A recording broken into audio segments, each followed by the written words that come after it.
Good morning, students. In the last class, I explained what is revenue, types of revenue, average revenue, total revenue, marginal revenue, and how it is calculated. And after that, मैंने आपको ये बताया था what is the behavior of change in revenue as output rises. अगर हमारा output rise हो रहा है, तो what is the behavior of the revenue? Because revenue is output only multiplied by the price. ठीक है? तो what happens to price as output rises? तो इसके बारे में कल हमने थोड़ा सा दो सिचुएशंस ली थी कि if a firm is able to sell more units at the given price, on the other side if a firm is able to sell more units by lowering the price. It means market में दो type की shop थी, एक fix rate की shop थी, एक bargaining की shop थी. तो हमने फिक्स रेट की शॉप के बारे में बिहेवियर पढ़ लिया था कि if a firm is normal, जब हम सिंपल अच्छी वाली लैंग्वेज यूज करेंगे उसमें ये होगा कि what is the behaviour of TR, MR, AR if a firm is able to sell more units at the given price और you say the same price. तो गिवन प्राइस हमने इसलिए यूज किया था कि price is always decided by the industry, firm only accept that price. तो हमने कल जैसे सेपरेटली हमने बिल्कुल पढ़ लिया था कि बिहेवियर ऑफ TR हमारा ये था कि TR is increases at the constant rate, TR is increases, ठीक है, and TR start from the zero. हमने ये बिहेवियर TR के बारे में पढ़ा था. नेक्स्ट, if price constant तो AR is also constant because we know price is equal to AR. ठीक है, and due to this AR remain unchanged. ठीक है, as output increases and due to this AR curve is parallel to the x-axis. फिर हमने next situation पढ़ी थी if AR constant at all level of output it means MR is equals to AR and remain constant. अगर आप लिखेंगे ma'am when AR is constant MR is also constant, वो wrong हो जाएगा क्योंकि अगर यहाँ पे 777 होता तो तब भी तो हम ये बोलते हैं ना MR कांस्टेंट है, बट ये फिर रॉन्ग थ्योरी थी. हम लिखेंगे when AR is constant MR is equals to AR and remain constant throughout and MR curve coincides with the AR curve. कल हमने डिस्कस कर लिया था. अब हम इसी से रिलेटेड नेक्स्ट क्वेश्चन पढ़ने हैं कि एक्सप्लेन द रिलेशनशिप बिटवीन. जो आज का हमारा मेन क्वेश्चन है that is the explain the relationship between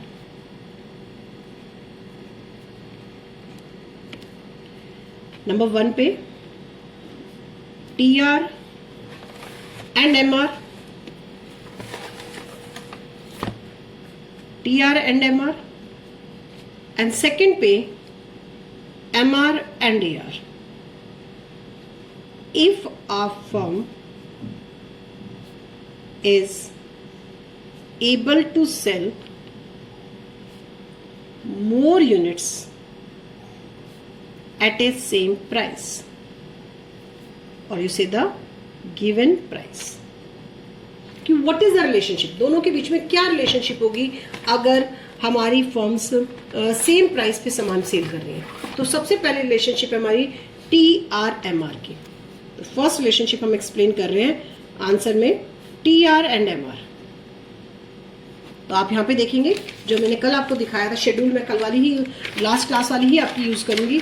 तो this is the schedule C है. यहाँ पे केवल हम TR MR इन दोनों के रिलेशनशिप मेंशन कर रहे हैं. TR is increases at the constant rate. It means MR is constant at all level of output. या हम इसको ऐसे लिखेंगे if MR is constant तो TR is increases at the constant rate because only MR determine the rate of the total revenue. Marginal revenue just only tell the what is the rate of the total revenue. कि at what rate total revenues increases, it is only decided by the marginal revenue. तो schedule में आप देख रहे हो कि if my price is constant, तो my TR is increases at constant rate, it means MR is constant.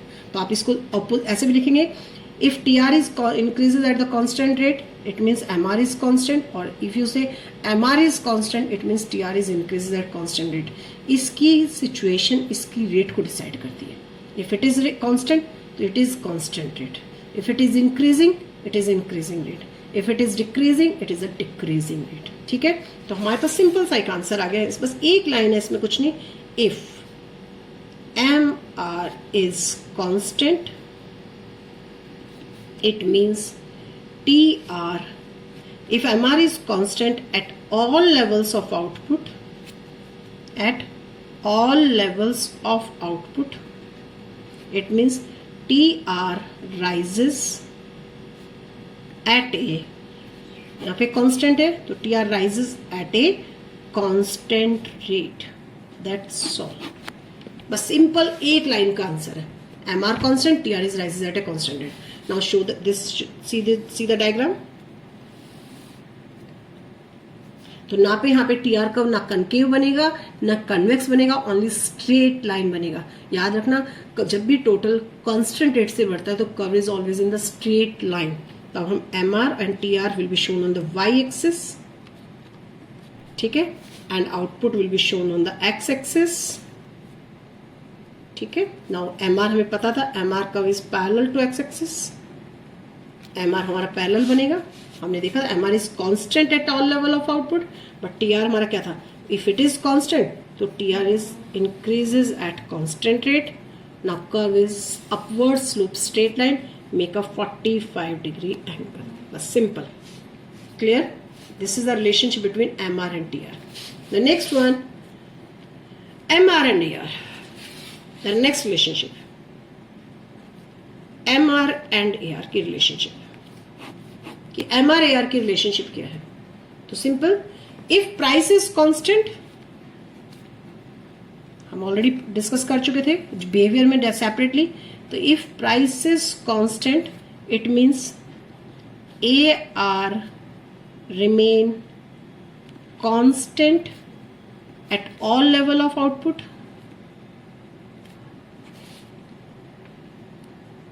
ठीक है, eight all level of output it means, so it means AR is constant.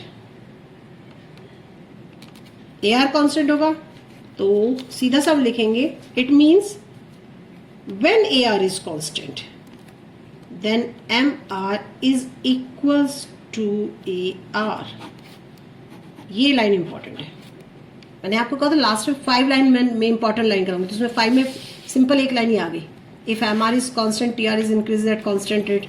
Second line ये है हमारे पास, if AR is constant MR always equals to AR at all levels of output. Done, खत्म. 2 line याद करनी है relationship में, एक लाइन इसकी है एक लाइन इसकी है. If AR constant MR is equal to AR. If MR constant, TR is rises at the constant rate. Now see here, यहाँ पे हम AR and MR प्लॉट कर रहे हैं. Unit sold.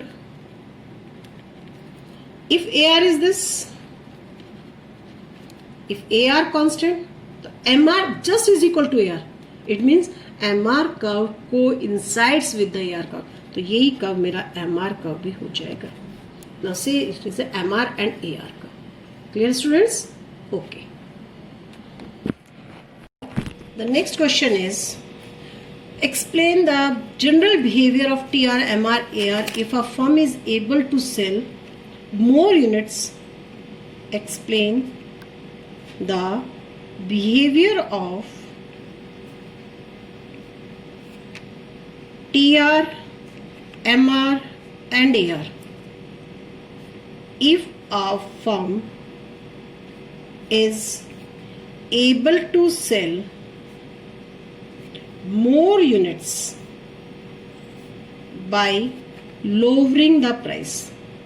अब हम देखते हैं, आप देखते हो शॉप पे कभी कभी क्या होता है कि if a producer want to increase the sale तो he must be reduce the price. आप जाते हो शॉप पे तो आप देखते हो कभी कभी शॉपकीपर को बोलते हैं, अच्छा भैया मैंगो क्या रेट है, कि मैंगो है आपका 100 रुपये पर केजी. भैया 80 रुपीज़ लगा ले. नहीं मैम नहीं होगा नहीं होगा. अच्छा भैया मैं 5 किलो ले लूँगी, चलो 80 रुपीज़ किलो लगा ले. तो प्रोड्यूसर भी सोचता है, सेलर भी, चलो 5 केजी तो सेल हो जाएगा, 100 की जगह मैं 80 में ले लेता हूँ. इट मीन्स अगर प्रोड्यूसर ने अपनी यूनिट्स को ज़्यादा सेल करना चाहा तो he must be reduce the price. तो इन दैट सिचुएशन, तो इस टाइप के मार्केट्स भी होते हैं कि कुछ फर्म्स होती हैं अपने सामान को ज़्यादा बेचने के लिए उन्हें प्राइस कम करना पड़ता है. तो उस सिचुएशन में TR, MR और AR का क्या जनरल बिहेवियर होगा, तो हम इनको पढ़ेंगे. तो सेम पहले हम शेड्यूल बनाएंगे इसके लिए भी, कि विदाउट शेड्यूल हमारी समझ में नहीं आती unit. Now start. Quantity sold, ठीक है, 0 1 2 3 0 छोड़ देते, 4 5 6 7. Now price 7 6 5 4 3 2 1. नहीं ये वाला नहीं बेटा, दूसरा प्राइस लेते हैं. 10 9 8 7 6 5 4 ये प्राइस लेंगे. ठीक है ना. Now if the price is 10 9 8 7 6 5 4, if a firm, जैसे एक यूनिट 10 रुपए की थी, अगर प्रोड्यूसर ने कहा चलो मैं 2 यूनिट सेल करना चाहता हूँ, तो उसने पर यूनिट प्राइस कम कर दी. अब एक यूनिट का प्राइस 9 रुपये रह गया. अगर वो 3 किलो बेचना चाहता था, एक यूनिट का प्राइस रह गया ओनली 8 रुपीज. तो इन दिस सिचुएशन में अब हम TR कैलकुलेट करेंगे रुपीज, MR कैलकुलेट करेंगे रुपीज, तभी हम जनरल बिहेवियर पढ़ पाएंगे एक एक का. Now TR 10 18 24 28 30 and 30 and 28. MR को देखिए सेम, यहाँ पे पहले 0 रहेगा, जो भी कोई प्राइस रहा होगा 11 12 जो भी रहा होगा, तो ऑब्वियसली यहाँ पे 0 रहा होगा एट द 0 पे. नाउ 10 8 6 4 2 0 -2. सी नाउ AR, मैंने just we know AR is equal to price, तो AR और प्राइस की वैल्यू सेम होगी. 10 9 8 7 6 5 4. अब आपने देखा, कैलकुलेट भी करके देख लो. 30 डिवाइडेड बाई 6 5, 28 डिवाइडेड बाई 7 4. तो आपने देखा ना, AR just is equal to price. AR और प्राइस की वैल्यू सेम है, बट MR की वैल्यू डिफरेंट आ गई ना. तो मैंने कहा था MR जरूरी नहीं है हमेशा प्राइस के इक्विवेलेंट होता है, वो एक सिचुएशन में ही प्राइस के इक्विवेलेंट होगा ना. अब हम यहाँ पे जनरल बिहेवियर करते हैं. तो स्टार्ट करते हैं हम सब 1 by 1 से. सबसे पहले हम पढ़ेंगे बिहेवियर ऑफ AR. स्टार्टिंग हम बिहेवियर ऑफ AR से करेंगे. बिहेवियर ऑफ AR, तो आप सिंपल क्या देख रहे हो AR का बिहेवियर, कि we know AR is equal to price. तो इफ प्राइस फॉल्स तो obviously AR is also fall. If price fall तो AR इज ऑल्सो फॉल. बस एक सिंपल लाइन ही तो याद करनी है. तो simple, we know price is equal to AR. It means if price goes on falling, if price goes on falling, it means AR falls. Clear? Now due to this क्योंकि AR fall हो रहा है, due to this reason AR curve is downward sloping. See, अब मैं diagram plot कर रही हूँ. AR curve is downward sloping. See here. Output या यूनिट सोल्ड कुछ भी मेंशन कर सकते हो बेटा. AR फर्स्ट यूनिट पे AR सपोज करो 10 था, तो सेकंड पे कितना था 9, नेक्स्ट पे कितना था 8 7. It means AR curve down slopes downward. So what is the shape of the AR curve? If a firm is able to sell more units by lowering the price, what is the shape of AR curve? The AR curve is downward slope. Why it is so? ऐसा क्यों होता है? Because AR falls as output rises. ठीक है, जैसे जैसे firm अपने units को ज्यादा सेल कर रहा है, ऐसे ऐसे AR की वैल्यू फॉल हो जाती है. Due to this AR curve slopes downward. The next is the behaviour of MR. The next is behaviour of MR.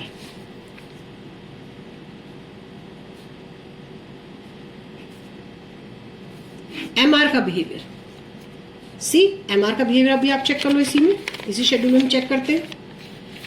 Continuation में फॉल्स, बट एक टाइम कहां पहुंच गया 0 and later on it becomes negative. तो MR is also falls. Price fall, AR fall, तो it means MR also fall. MR constant नहीं है, MR increase नहीं है, बट MR फॉल होता होता 0 भी हुआ है और नेगेटिव, जबकि AR 0 और नेगेटिव नहीं होगा. ठीक है, बट MR नेगेटिव भी हो गया और 0 भी हो गया. तो सबसे पहला point, MR falls as output is increases. As output is increased, it and becomes negative. and becomes negative after a level of output. एक लेवल के बाद MR क्या हो गया, नेगेटिव हो गया. And same due to this reason MR curve slopes downward. MR curve भी कैसा बनता है, नाउ स्लोप्स डाउनवर्ड. MR का कर्व भी डाउनवर्ड स्लोप होगा. See here MR unit sold. ठीक है, यूनिट सोल्ड हो गया. CMR का यहां से लेके यहां तक MR पॉजिटिव में है, यहां पे आके MR 0 हो गया. and here MR curves becomes negative due to these values. See here, due to these values. Clear? Now the next is the general behavior of TR.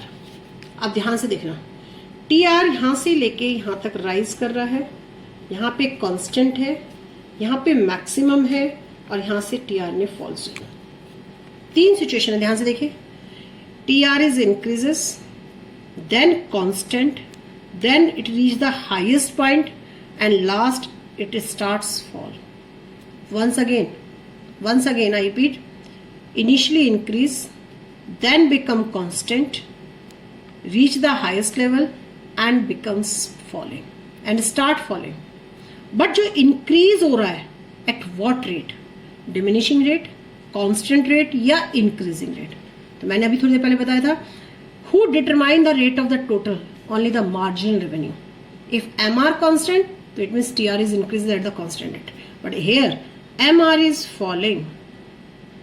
MR is falling. It means TR is increases at constant diminishing rate. If MR is falling, but TR is increases at the diminishing rate. लेकिन ध्यान से देखना कि अगर ये positive है तो ही ये डिमिनिशिंग रेट से है. फॉल तो यहाँ भी हो रहा है. नाउ हियर यहाँ तो नेगेटिव हो जाएगा, तो यहाँ पे TR स्टार्ट फॉल. तो हम पहले बिहेवियर ऑफ TR की बात करते हैं कि TR का behaviour. Now the next point, behaviour of TR के बिहेवियर की बात. तो हम सबसे पहले बोलेंगे, by reducing the price the additional to will fall. ठीक है, कि initially TR is increases at diminishing rate due to fall in MR but positive. ठीक है, इसलिए MR फॉल हुआ. ठीक है, इसलिए हमारा TR डिमिनिशिंग रेट से बढ़ा, क्योंकि हमारा MR क्या हो रहा था, फॉल हो रहा था. एक पॉइंट पे at some output level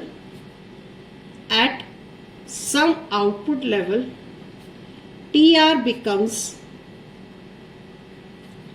constant and maximum. TR क्या हो गया, कांस्टेंट भी हो गया और मैक्सिमम भी हो गया at a certain level, and at last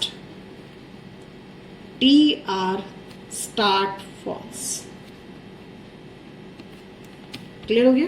eight last TR start falls. तो आपको TR, जैसे AR के बारे में सिंपल लाइन थी, price is equal to AR, if price fall AR falls. MR के बारे में सिंपल लाइन थी, MR फॉल्स. ठीक है, and after falls and at last it becomes negative. TR के बारे में 3 लाइन है. Initially it increases at diminishing rate, after certain level it becomes constant and maximum, and at last it becomes starts fall. अब हम इन्हीं के points पे हम डायग्राम ड्रॉ करेंगे TR का. See here, output,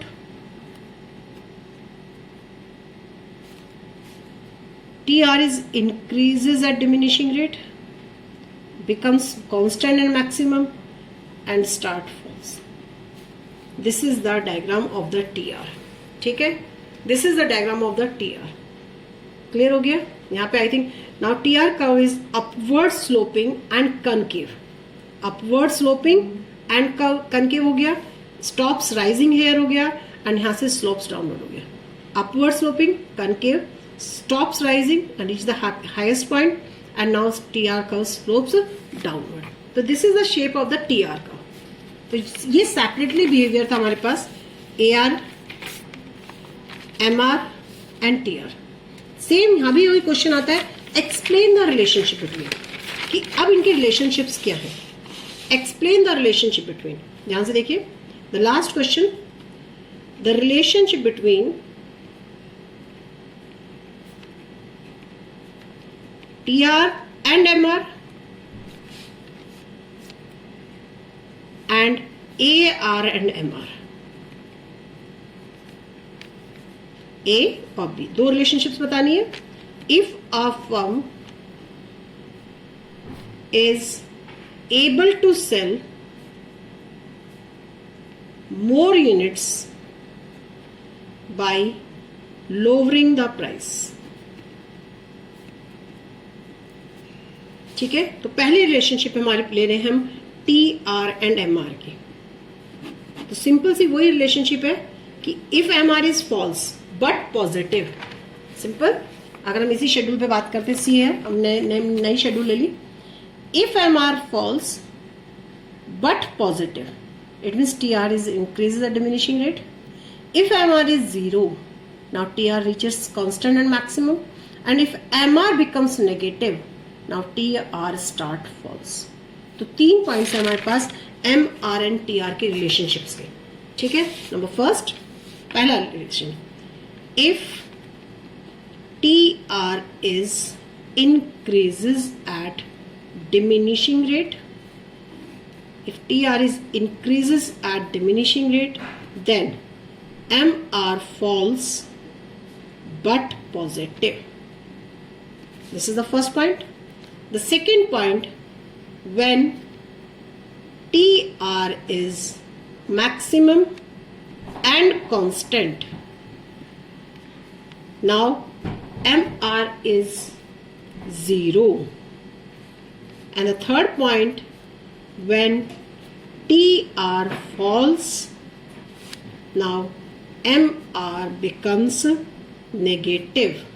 Only there are the 3 points which shows the relationship between TR and MR, and due to this, see the diagram,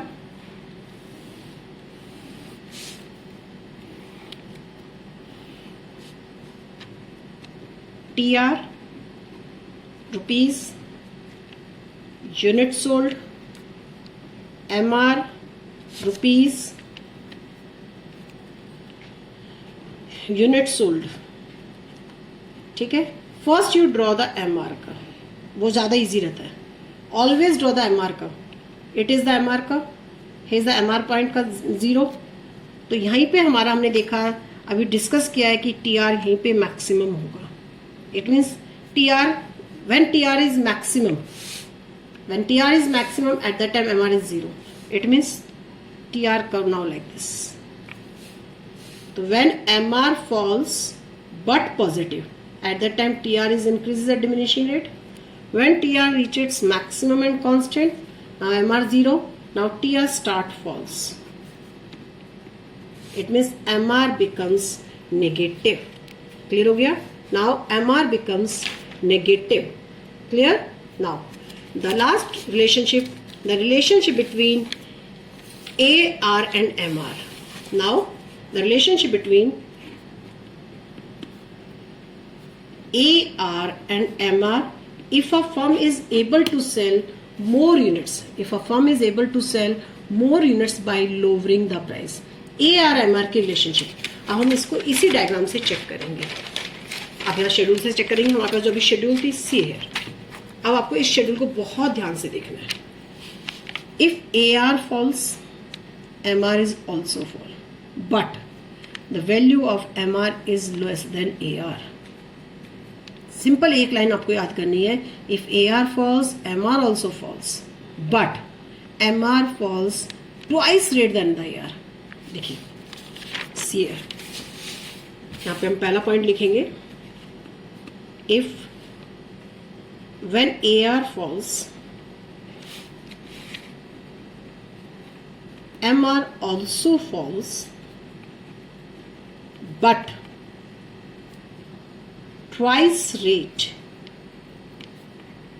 than AR। This is the important line। Due to this, so MR is less than AR. तो question आता है what happens MR, what happens with MR if AR falls? MR is less than AR. अभी हमने AR constant पढ़ा था तो MR is equal to AR पढ़ा. अब AR falls means AR is greater than MR बोलेंगे या MR is less than AR बोलेंगे, कुछ भी बोल सकते हो आप. तो see here at every level, see the every level, MR is less than AR, MR is less than AR, MR is less than AR, MR is less. पर आपको एक चीज ध्यान रखनी है कि अगर AR 1 रुपये कम हुआ है तो MR 2 रुपये कम होगा. आप कोई भी न्यूमेरिकल एग्जांपल लेके देख लेना, अगर AR 2 रुपीज कम हुआ तो MR 4 रुपीज कम होगा. MR just falls twice rate than AR. इस पॉइंट को दिमाग में रख लो. If AR falls, MR also falls, but twice rate than AR. तो जिसके कारण हमेशा MR is less than AR होगा. बट इसका डायग्राम इंपॉर्टेंट है. इसके डायग्राम को बहुत ध्यान से देखना.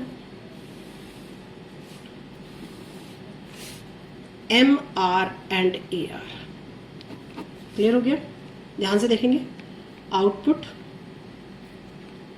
Suppose it is my AR का, इट इज माई AR का. अब मुझे MR का, तो ये हमें पता है कि MR कर्व इसके नीचे होगा.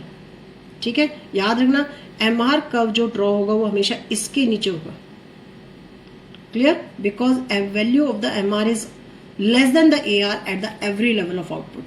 If MR is less than AR तो ऑब्वियसली MR की वैल्यूज AR से नीचे है, तो MR curve is always below the AR curve. ये क्वेश्चन आता है कि why the MR curve is below the AR curve in this situation. तो रीजन क्या है? Because MR is less than AR at the every level of output. लेकिन यहाँ पे जो हमें डायग्राम को ड्रॉ करना है, ध्यान से देखना कि ये जो हमारा सेंटर पॉइंट है, यहाँ से किसी को भी ले लो, ये हमारा सेंटर पॉइंट है. Suppose it is a A, it is a B, it is a C. तो ये A is equal to B और B is equal to C होना चाहिए. यहाँ से मेरा MR कर्व प्लॉट होगा. See this is my MR curve. ये गैप ही शो करता है कि हाँ MR falls twice rate than AR. Clear हो गया?